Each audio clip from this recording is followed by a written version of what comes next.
Friends, आज हम लोग आणविक कक्षक सिद्धांत मॉलिक्यूलर ऑर्बिटल थ्योरी पढ़ेंगे।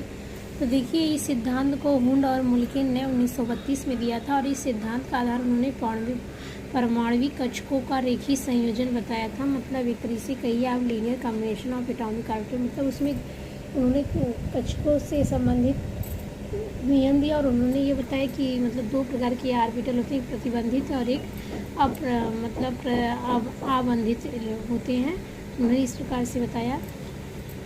देखिए, इस कारण से इसे LACAO सिद्धांत कहते हैं। किस कारण से परमाणु कक्षकों का रेखीय संयोजन आधार था, इसीलिए इसे सिद्धांत भी कहा गया। यह सिद्धांत उन सभी तथ्यों की व्याख्या कर देता है जिसे संयोजी बल सिद्धांत द्वारा नहीं किया। मतलब संयोजी बल सिद्धांत बैलेंस बॉन्ड थ्योरी जिसकी व्याख्या नहीं कर सका, उसकी व्याख्या हम मॉलिक्यूलर ऑर्बिटल थ्योरी के आधार पर किए। देखिए, इस सिद्धांत की प्रमुख परिकल्पनाएं निम्न है। पहला है, परमाणविक कक्षकों की भांति अणुओं में आणविक कक्षक पाए जाते हैं। मतलब जिस प्रकार से परमाणुओं में कक्षक पाए जाते हैं उसी प्रकार अणुओं में आणविक कक्षक पाए जाते हैं। और परमाणुओं के इलेक्ट्रॉन जिस प्रकार परमाणविक कक्षकों में होते हैं, इसी प्रकार से अणुओं के इलेक्ट्रॉन आणविक कक्षकों में होते हैं।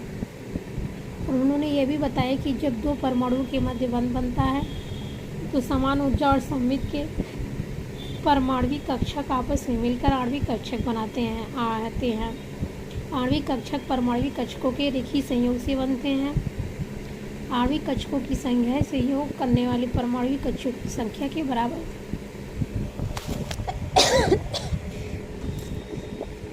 इस प्रकार से उन्होंने 5 पॉइंट दिया और उसके ये मतलब इस प्रकार से उन्होंने बताया कि आणविक कक्षक के कौन कौन से गुण होते हैं। उन्होंने फिर ये बताया था कि बंधित आणविक कक्षक, मतलब कक्षक दो प्रकार के होते हैं, बॉन्डिंग मॉलिक्यूलर ऑर्बिटल, एक एंटी बॉन्डिंग मॉलिक्यूलर। तो जो बॉन्डिंग मॉलिक्यूलर ऑर्बिटल होते हैं परमाणविक कक्षकों के तरंग फलनों के संयोग से बनते हैं। मतलब उनको हम psi A और psi B से इंडिकेट करते हैं। जो बनने वाले कक्षक होते हैं वो बंधित आणविक कक्षक कहलाते हैं और इनकी ऊर्जा क्या होती है, कम होती है तथा ये बंध को अस्थायित्व प्रदान करते हैं, मतलब स्टेबिलिटी। तथा इसमें कोई नोडल तल नहीं पाया जाता है। और फिर हम यहाँ देखते हैं प्रतिबंधित आणविक कक्षक। तो प्रतिबंधित आणविक कक्षक को हम इंग्लिश में एंटी बॉन्डिंग मॉलिक्यूलर ऑर्बिटल कहते हैं और ये परमाणविक कक्षकों के तरंग फलनों के अंतर psi A minus psi B से बनने वाले आणविक कक्षक को प्रतिबंधित आणविक कक्षक कहते हैं। इनकी ऊर्जा अधिक होती है और ये बंध अस्थायित्व को कम करते हैं तथा इसमें नोडल तल पाया जाता है। तो यहाँ देखिए, इसको रिप्रेजेंट किया गया। यहाँ पे एटॉमिक ऑर्बिटल है और इस प्रकार से बॉन्डिंग मॉलिक्यूलर ऑर्बिटल होगा, उनकी ऊर्जा कम होती है तो उसको हमने लोअर स्टेट में दिखाया है। और एंटी बॉन्डिंग की ऊर्जा ज़्यादा तो उसको हमने हायर स्टेट में दिखाया है, psi A minus psi B। और ये भी एटॉमिक ऑर्बिटल का एक ऑर्बिट है। इस प्रकार से इसको हम रिप्रेजेंट करते हैं। जो एंटी बॉन्डिंग मॉलिक्यूलर ऑर्बिटल में इलेक्ट्रॉन जाता है उसको इस तरह से, और जो एंटी बॉन्डिंग जाता है उसको ऊपर दिशा में। इस प्रकार से देखिए, परमाणविक कक्षक एक केंद्रीय होते हैं जबकि आणविक कक्षक बहुकेंद्रिक होते हैं। परमाणविक कक्षकों की बात है, आणविक कक्षकों में इलेक्ट्रॉन उन्हीं नियमों के आधार पर हम भरते हैं जिस प्रकार से आणविक कक्षक में भरते थे। आणविक कक्षकों में इलेक्ट्रॉनों का वर्णन। तो देखिए, आणविक कक्षकों में ऊर्जा का बढ़ता हुआ क्रम नाइट्रोजन परमाणु तक, मतलब नाइट्रोजन परमाणु तक इस प्रकार से इलेक्ट्रॉन भरते हैं। देखिए, sigma 1s, sigma star 1s, ये स्टार जो लगा है एंटी बॉन्डिंग मॉलिक्यूलर ऑर्बिटल का इलेक्ट्रॉन आ जाएगा इसमें। और सिग्मा 2s, फिर सिग्मा स्टार 2s, फिर कामा पाई 2px, ये दोनों बराबर होंगे, इक्वल टू पाई 2py। छोटे कोष्ठक में सिग्मा 2pz, फिर छोटे मछली कोष्ठक में पाई स्टार 2px बराबर पाई स्टार 2py और सिग्मा स्टार 2pz।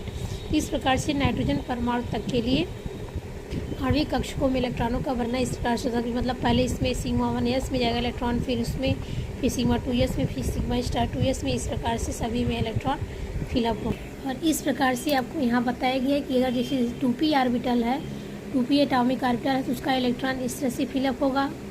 यहाँ पे पहले इलेक्ट्रॉन सिग्मा 2pz में जाएगा और फिर इस प्रकार से इसमें इलेक्ट्रॉन जाएगा और इसमें इलेक्ट्रॉन को फिलअप करेंगे। फिर उसके बाद सिग्मा 2pz इस तरह, जिस तरह से आपको रेखा ऊर्जा सर्कल में दिखाया गया उस प्रकार से यहाँ ग्राफ के माध्यम से बताया था किस प्रकार से इलेक्ट्रॉन किसमें वितरित किया जाएगा। और यहाँ पे देखिए 2s का दिखाया गया। तो सिग्मा 2s में पहले इलेक्ट्रॉन जाएगा और फिर उसके बाद जो बचेगा सिग्मा स्टार 2s में। ये एंटी बॉन्डिंग मॉलिक्यूलर ऑर्बिटल का और ये बॉन्डिंग मॉलिक्यूलर ऑर्बिटल का है। इस प्रकार से 1s का सिग्मा 1s में पहले और सिग्मा 1s स्टार में, सिग्मा स्टार 1s में बाद में जाएगा। इस प्रकार से हम देखते हैं नाइट्रोजन परमाणु से अधिक के लिए, मतलब जो नाइट्रोजन परमाणु से अधिक जिनमें इलेक्ट्रॉन होगा उसके लिए इलेक्ट्रॉनिक विन्यास इस प्रकार से किया जाएगा आणविक कक्षक में। तो देखिए sigma 1s, sigma star 1s, sigma 2s, sigma 2 star 2s, sigma 2pz, मझले कोष्ठक में पाई 2px बराबर पाई 2py, मझला कोष्ठक बंद, कामा पाई स्टार 2px बराबर पाई स्टार 2py और सिग्मा स्टार 2pz, मतलब सबसे अंतिम इलेक्ट्रॉन सिग्मा स्टार 2pz में जाएगा। और फिर देखिए इसमें यहाँ इलेक्ट्रॉन का भरना इस तरह से दिखाया गया कि 2p ऑर्बिटल है तो पहले सिग्मा 2pz में और फिर सिग्मा स्टार 2p, इसमें अंतिम में इलेक्ट्रॉन जाएगा, पहले इलेक्ट्रॉन किस में जाएगा पाई 2px में। यहाँ देखिए इलेक्ट्रॉनिक विन्यास में 2pz पहले है तो पहले इलेक्ट्रॉन इसमें जाएगा, उसी प्रकार से इसमें बताया गया है कि इलेक्ट्रॉन पहले इसमें जाएगा फिर उसके बाद इसमें जाएगा। ठीक, तो इसके बाद ये दिखाया गया है तो ये बॉन्डिंग मॉलिक्यूलर ऑर्बिटल और फिर ये ऊपर वाला है एंटी बॉन्डिंग मॉलिक्यूलर ऑर्बिटल। तो इस प्रकार से इसमें भी ये डायग्राम देखिए दिखाया गया, यहाँ पे ये गलत है, 2 ऑर्बिटल दिखाया गया और यस में एक ही ऑर्बिटल होते हैं, इसलिए ये ऑर्बिटल हमने कट किया है, आप लोग ऐसा मत करिएगा। तो इस प्रकार से इसमें इलेक्ट्रॉन आणविक कक्षक सिद्धांत में हम लोग फिलअप करते हैं। और फिर यहाँ पे हम देखते हैं कि बॉन्ड ऑर्डर। तो देखिए बॉन्ड ऑर्डर किसी अणु के बंध कोटि को निम्न सूत्र से ज्ञात करते हैं, Nb माइनस Na। यहाँ Nb जो है बंधित आणविक कक्षक में उपस्थित इलेक्ट्रॉन की संख्या और Na मतलब प्रतिबंधित आणविक कक्षक में उपस्थित इलेक्ट्रॉनों की संख्या को रिप्रेजेंट करते हैं। अब यहाँ देखिए जिस अणु के बंध कोटि का मान जितना अधिक होता उस अणु का स्थायित्व भी उतना अधिक होगा। इस प्रकार से नाइट्रोजन अणु में इलेक्ट्रॉनों की संख्या कितनी होती है 14 होती है। तो नाइट्रोजन का इलेक्ट्रॉनिक विन्यास sigma n1s2 sigma star 1s2 sigma 2s2 sigma star 2s2, फिर मझले कोष्ठक में पाई 2px पे +1 फिर पाई 2py पे 1+1 फिर सिग्मा 2pz2, मतलब इतना इलेक्ट्रॉन इसमें इसलिए 1+1 दिखाया गया कि पाई में भी 1+1 इलेक्ट्रॉन 2py में 2 इलेक्ट्रॉन, इसलिए 1+1 दिखाया गया है। इस चीज़ को मतलब यस में 2 इलेक्ट्रॉन है और उसके बाद पी में 1 इलेक्ट्रॉन और 2pz में इलेक्ट्रॉन है, मतलब एक्स में भी 2 इलेक्ट्रॉन, वाई में भी 2 इलेक्ट्रॉन और जेड में भी 2 इलेक्ट्रॉन। इस प्रकार से इनकी बंध कोटि जब निकालेंगे तो देखिए यहाँ सिग्मा 1s2 2 इलेक्ट्रॉन 2 4 इलेक्ट्रॉन हुए, तो बॉन्डिंग मॉलिक्यूलर ऑर्बिटल में 4 इलेक्ट्रॉन, तो Nb माइनस Na बॉन्डिंग में यहाँ 10 दिखा रहा है। तो आप यहाँ देखिए और कहाँ इलेक्ट्रॉन है, तो यहाँ ये 4 हो गया, 4 2 6, ठीक, 6 2 8 8 2 10, मतलब 10 इलेक्ट्रॉन बॉन्डिंग मॉलिक्यूलर के हैं। तो यहाँ 10 इलेक्ट्रॉन बॉन्डिंग मॉलिक्यूलर के हैं और एंटी बॉन्डिंग के देखिए यहाँ पे 2 यहाँ पे और 2 ये 4, तो इस प्रकार से 4, इस प्रकार हमने हल किया तो बंध कोटि इसकी 3 आई। इस प्रकार से ऑक्सीजन अणु में देखिए इलेक्ट्रॉनों की संख्या 16, मतलब इसका परमाणु क्रमांक 8 है, 2 है तो 16 लेंगे क्योंकि 2 ऑक्सीजन है, इस प्रकार से 16 हुआ। तो इस प्रकार से इसका फिर हमने इलेक्ट्रॉनिक विन्यास किया, इसकी बंध कोटि हमने निकाला तो 10 में से 6, मतलब बॉन्डिंग मॉलिक्यूलर ऑर्बिटल की इलेक्ट्रॉनों की संख्या